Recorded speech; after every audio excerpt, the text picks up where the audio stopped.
you can have a normal plain text, you can highlight it, and this is the highlight button. And this is what the highlighter thing looks like. You can pick any color.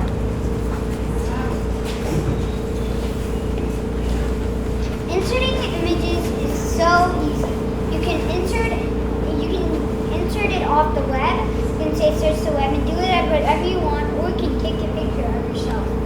You can get it from any other devices, your phone or the computer, whatever you want.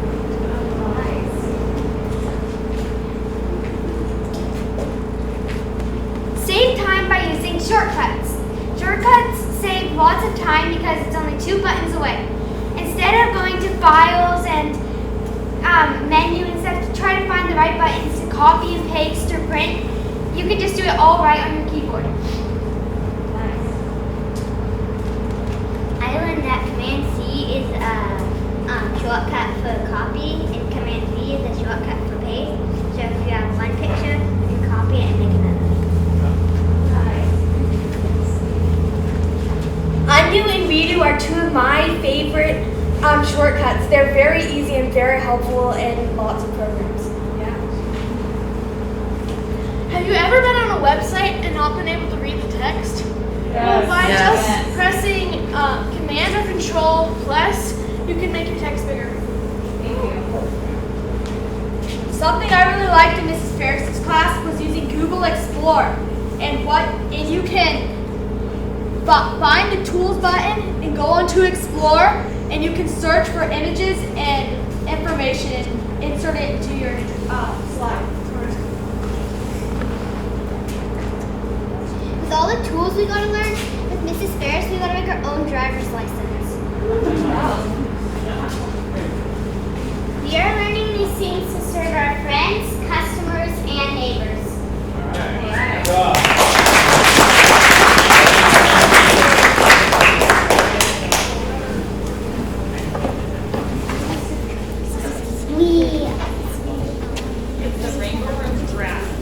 We learned about fall in our clouds, and we made pumpkins, and this one's mine.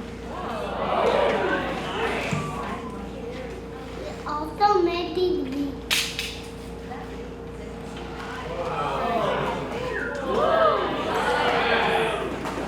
And we have fun in school. And we are thankful. We are thankful.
Straight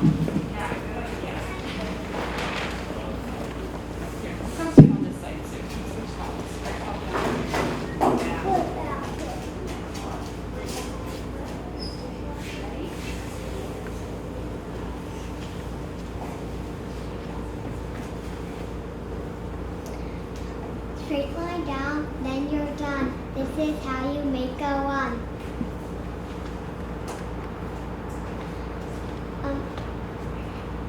Around and back on a railroad track. 2, 2, 2.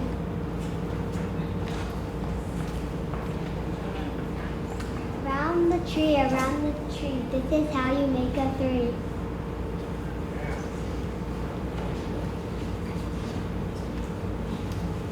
Down and over and down some more. This is how you make a 4.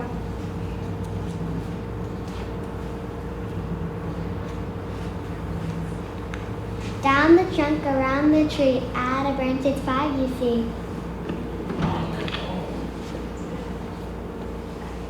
Rolling down into a loop. Number 6 can rolling down into a loop. Number 6 can shoot a hoop.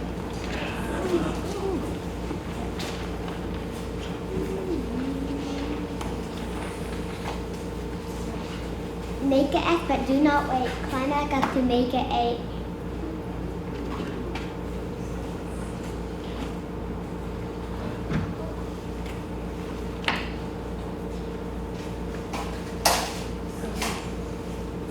Make a 1 and then a O. It's easy to make 10, you know.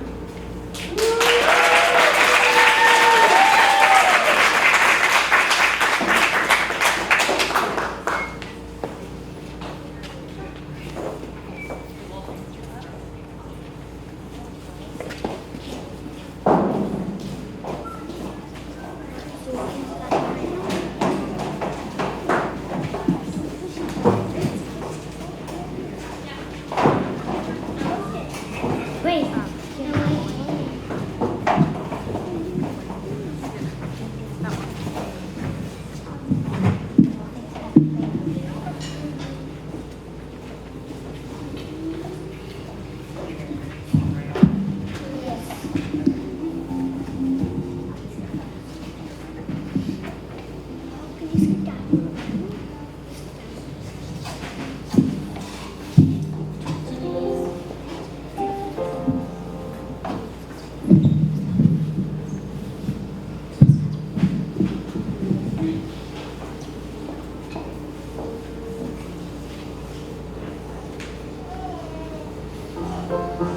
Philippians 2:14 and 15. Do all things without murmuring and disputing, that ye may be blameless and harmless, the sons of God, without rebuke, in the midst of a crooked and perverse nation, among whom we shine as lights in the world.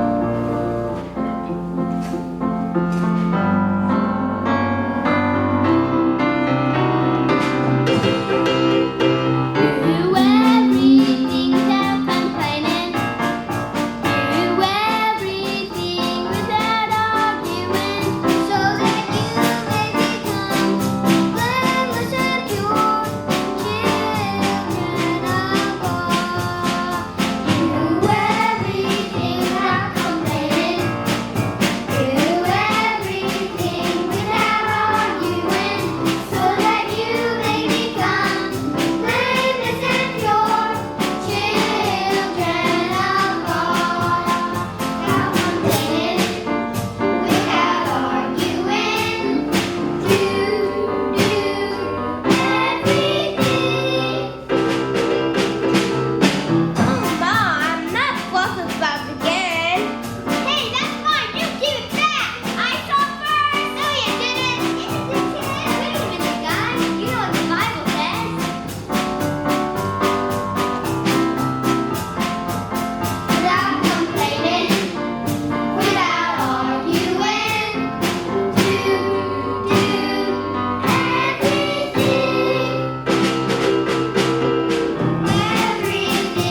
finding the proper way to do things. Lucy and I and Miss Explorer wrote a poem, and we're going to say it for you tonight. When sitting down, it's proper to cross your legs to the side of you. Never cross them on your knee. Posture check. Sit tall, please. When there's a napkin at your place, set it on your lap with grace. A napkin is good in any case. It's there for you to wipe your face. Don't gobble, food won't disappear. When you look down, it will still be here. Take smaller bites, don't shed a tear. There's plenty, so do not fear. Don't forget, say pass 'em please. Annie, can you pass the tea? Just try it out, and you will see how fun mealtime can be. There is a proper way to walk, a proper way to eat and talk. If you wear heels when you walk, it's heel toe, not clop, clop, clop. When talking, it is easy to interrupt with Oz news. Don't start to talk when they talk too. Listen, and they'll listen to you. Is it such a big disgrace if I should never wipe my face? Never learn to comb my hair. Or sit properly in my chair? You may ask, what is the reason? But etiquette's good in any season. Using etiquette can be fun. It also serves everyone.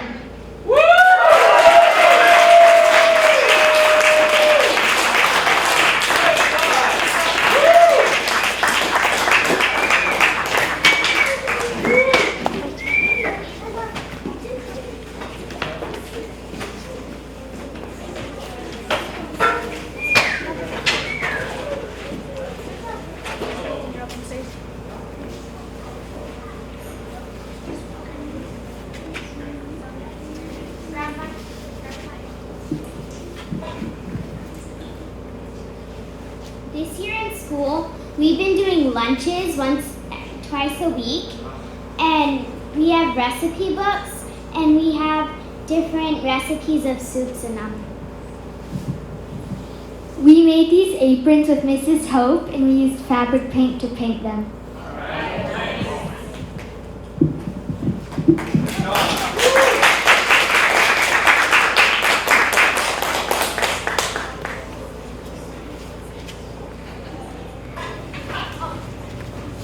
In reading class, we've been reading The Silver Chair, and the main thing we've been learning is how to project our voices.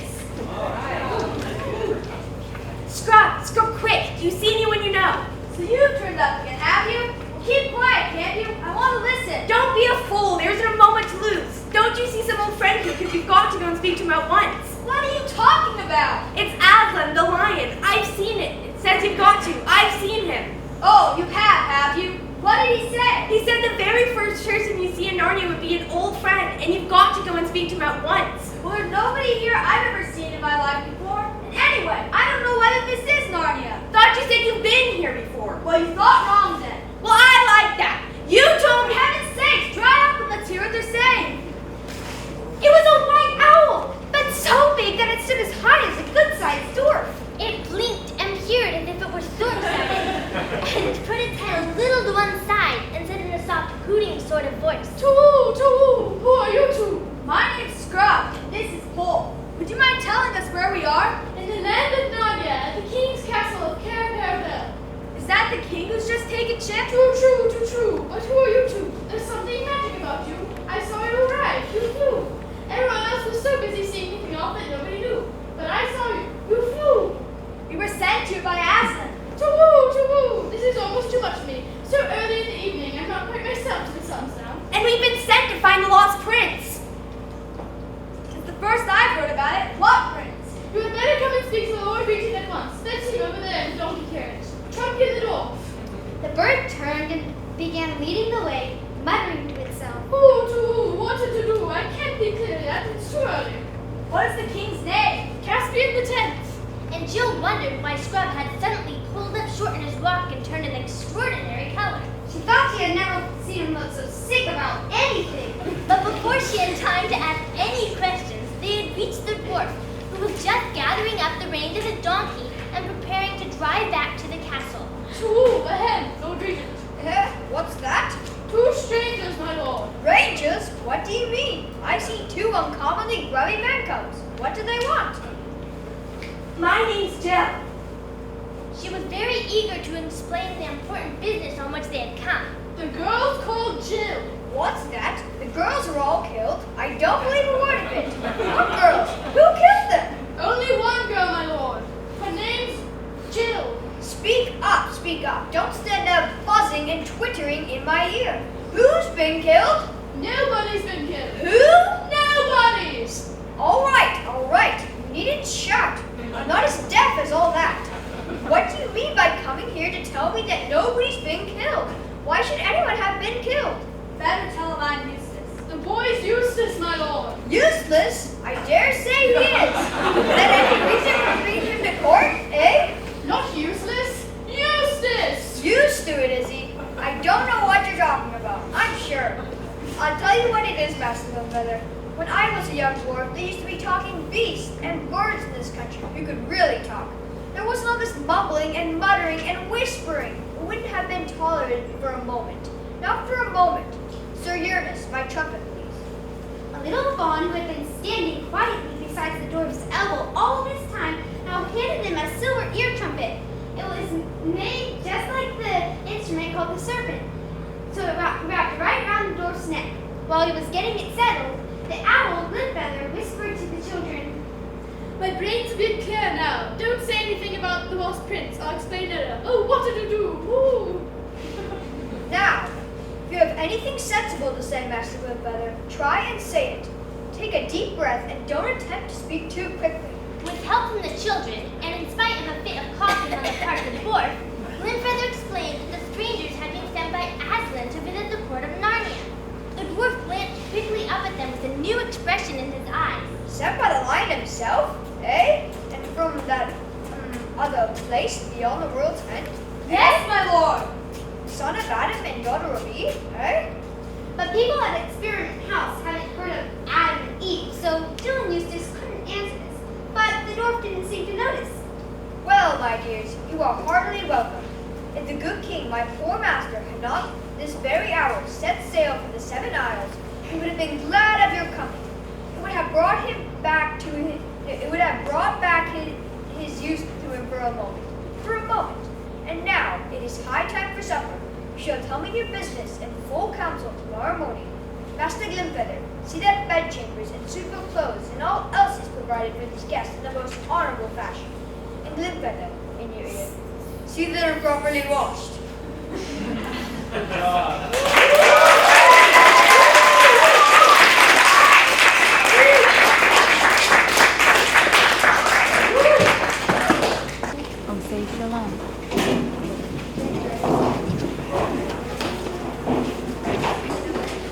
This song we gotta sing for you, and the newest prayer for peace. And what the word means, and what the words mean is, may the one who causeth peace to reign in the high heavens descend peace upon us.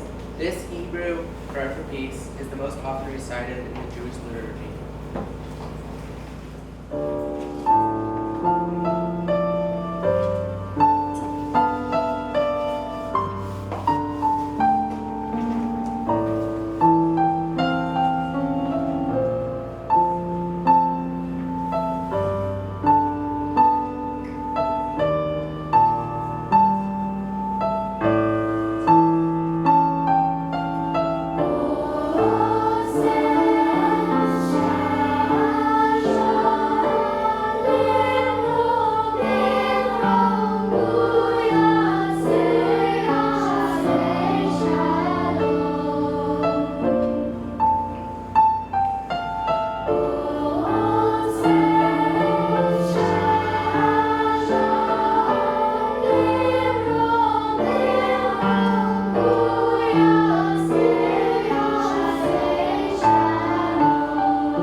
there's food and coffee and everything that we talked a little bit. But I would think you can see, like, I think it's working. School's working. That's what you wanted them to learn. I think they'll all be able to write moms, probably read, and probably do math. They probably will get it. But this is what I want. This is what we want them to get, and I think they're getting it. And also there's a lot of giving and things that happen.